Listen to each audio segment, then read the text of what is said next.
अस्सलाम वालेकुम नाजरीन, मैं हूं आपका मेज़बान पीर उमैर। उम्मीद है आप सब खैरियत से होंगे और आप देख रहे हैं बिगाई हाउस ऑफ ड्रीम। आज का जो वीलॉग है वो है पाकिस्तान की सियासत में बहुत बड़ी बड़ी तब्दीलियां आ रही हैं।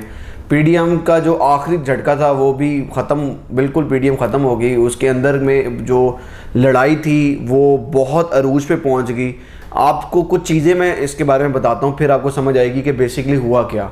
इससे पहले अगर आपने हमारा चैनल सब्सक्राइब नहीं किया तो उसको सब्सक्राइब कर लें ताकि आप मज़ीद अपडेट रह सकें। इमरान खान के साथ जो है वो एक डील हुई और वो डील हुई जरदारी साहब की। वो जरदारी साहब ने सबसे पहले धमाका ये फोड़ा कि आप मरीम नवाज़ को कहा कि आप अपने वालिद को इधर बुलाएं, जिसमें पिछले वीलॉग में मैं बता चुका हूँ आपको कि आप अपने वालिद को कहें कि वो इधर अगर लड़ना चाहते हैं तो फिर हम, क्योंकि अगर वो उधर बैठे हुए हैं लड़ेंगे, हम जेल में हम जाएंगे, वो उधर बैठे रहेंगे। साथ ही साथ उन्होंने धमाका तो ये कर दिया जरदारी साहब ने। जब ये धमाका किया तो ये आपस में फूट डलना शुरू हो गई। मरीम नवाज साहिबा पीपल्स पार्टी के अगेंस्ट खड़ी हो गई और उन्होंने ये बात वहाँ पर की कि आपने बगैर हमसे पूछे कुछ भी आपने अपना मेंबर सेलेक्ट किया सेनेट इलेक्शन के अंदर और नून लीग से एक भी मेंबर नहीं आया।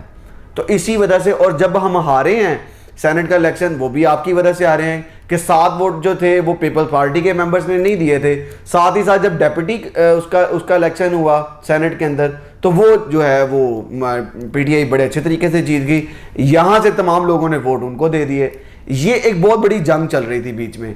और दूसरी तरफ अब नैरेटिव ये था मौलाना फजलुर रहमान का इसके ऊपर कि मौलाना फजलुर रहमान और नवाज शरीफ गुज़श्ता कई अरसे से, जब से वो लंदन बैठे हुए हैं, और वो एक अजीब सी बातें करना वहाँ पे शुरू कर दी थी। वो कभी फ़ौज के ख़िलाफ़ आ जाते थे, कभी वो डीजी आईएसआई के ख़िलाफ़ आते थे। और इन तमाम लोगों को जो हमेशा से होता रहा है कि नवाज शरीफ जब भी इलेक्ट हुए हैं वो फ़ौज के अगेंस्ट ही हुए हैं, कि जब आए हैं उन्होंने जब जाने लगते हैं तो वो फ़ौज के ख़िलाफ़ हो जाते हैं कि फ़ौज ने मेरे साथ ये किया, फ़ौज ने मेरे साथ वो किया, और वो उसके ऊपर वीडियोस बना के अवाम के सामने पहले तो ये नाम लेते रहते थे कि हमेशा खलाई मखलूक। आज जो है वो डायरेक्ट नाम लिए जा रहे हैं उन लोगों के जो इस तमाम मसले में उन लोगों को, उनको लगता है कि इन लोगों की वजह से जो है ना हमारी हुकूमत चली गई थी। अब दूसरी तरफ नवाज शरीफ ने जो है वो कहा मौलाना फजलुर रहमान के साथ बैठ के कि जनाब आप जो है जो लॉन्ग मार्च हमने लेके जाना है वो इस्लामाबाद की बजाय जीएचक्यू की तरफ लेके जाया जाए ताकि हम एक जो है वो पूरी हाइप क्रिएट कर सकें अगेंस्ट टू आर्मी।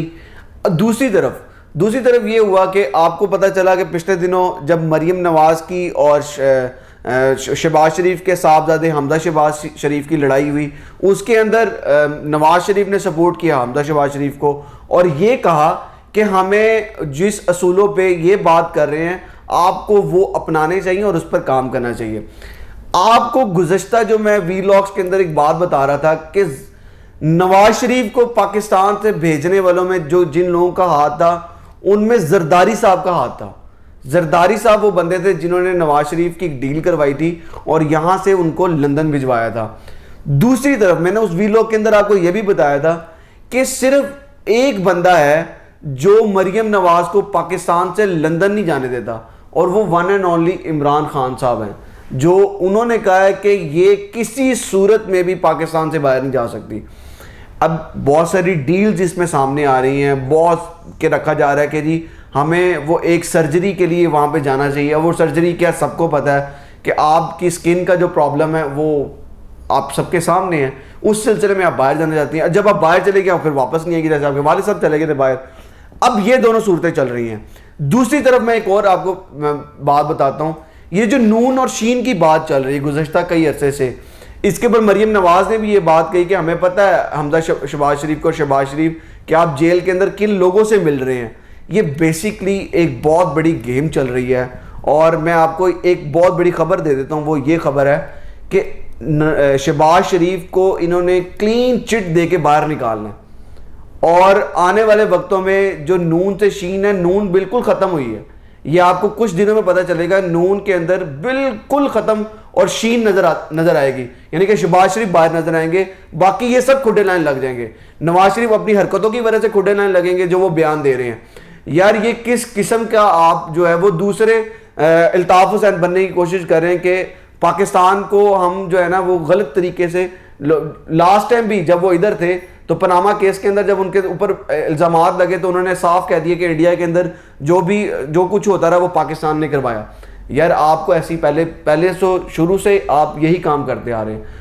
तो इस तमाम मामले के अंदर आपको नज़र आ रहा है कि एक बंदा बिल्कुल चुप है, वो है शहबाज शरीफ। वो क्यों चुप है? ना वो इस्टेब्लिशमेंट के खिलाफ है, ना वो इनको कुछ कह रहा है, ना वो पीडीएम के अंदर कुछ अमल दखल कर रहा है। वो बिल्कुल अंदर आपको नजर आ रहा है कि वो इस टाइम जेल में बैठे हुए हैं और वो तमाम चीज़ें देख रहे हैं, क्योंकि उनकी एक डील हुई हुई है गवर्नमेंट के साथ। और हमारे जो वो खलाई मखलूक जिनकी बातें करते हैं उन तमाम लोगों के साथ इनकी डील है, और वो डील ही ये है कि इनको उन्होंने क्लीन चिट दे के बाहर निकालना है। और साथ आने वाला इलेक्शन जो जब आपको नजर आएगा उसके अंदर शहबाज शरीफ खड़े होंगे आपको, जो ये पाकिस्तान इधर पंजाब से भी नजर आएंगे, और आगे जो आपको नजर आएगा कि वो किन सीट्स पे शहबाज शरीफ आपको अपनी पूरी पार्टी के साथ नजर आएंगे, जिसमें साद रफीक नजर आएंगे, जिसमें एक नाम बिल्कुल चुप है, अब वो चौधरी निसार साहब हैं। जब से ये तमाम मामला हुआ है, इनकी गवर्नमेंट गई, चौधरी निसार साहब बिल्कुल खामोशी के साथ पीछे नजर आ रहे हैं।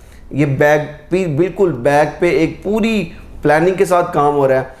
अब की जो रिपोर्ट है उसके अंदर हमदा शहबाज शरीफ ने जो बयान दिया है, उन्होंने कहा है कि पंजाब से रिलेटेड कोई भी सवाल करना है पीडीएम को, आप मुझसे पूछें। मरियम नवाज ने जितनी भी काम खराब करने थे वो कर चुकी हैं, अब जो आपने काम करने हैं, अब जो आपको चीज़ें चाहिए वो मुझसे पूछें। ये तमाम चीज़ें जो है ना, ये आपके सामने रखना बहुत ज़रूरी थी कि आने वाले वक्तों में आपको नज़र आएगा कि कितनी बड़ी बड़ी चेंजिंग हो रही है।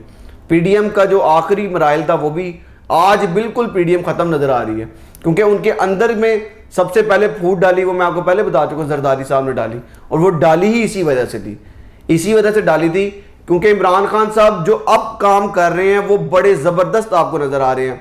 मैं आपको अगले वीलॉग्स के अंदर बताऊंगा कि पाकिस्तान किस तरह तरक्की करता हुआ नज़र आ रहा है, हमारी किन किन मुल्कों के साथ क्या क्या डील्स हो रही हैं, क्या क्या परसेंटेज तय हो रही है, रशिया के साथ क्या मामला तय हो रहे हैं। पिछले वीलॉग में मैंने बताया कि इंडियन आर्मी जो पाकिस्तान के अंदर आ रही है ट्रेनिंग के लिए, ये इससे पहले तो कभी भी नहीं हुआ, ये अब क्यों हो रहा है। ये तमाम चीज़ें आपको जानना बहुत ज़रूरी है कि इस टाइम पाकिस्तान की सियासत के अंदर जो सही है उसको लोग कह रहे हैं ये गलत है, जो गलत है लोग कह रहे हैं वो सही है। तो भाईजान हमें ये समझना होगा कौन सही है कौन गलत है, ताकि आने वाले वक्त में हम बेहतर फैसला कर सकें हमने किसको वोट देना और किसको पार्लियामेंट का हिस्सा बनाना है। अपने मेज़बान पीर उमैर को इजाज़त दें, अपना बहुत सारा ख्याल रखें, और गवर्नमेंट जो बताती है वो SOPs उस पर अमल करें, एक दूसरे को खुद भी महफूज रहें और दूसरों को भी महफूज रखें। खुदा हाफिज़।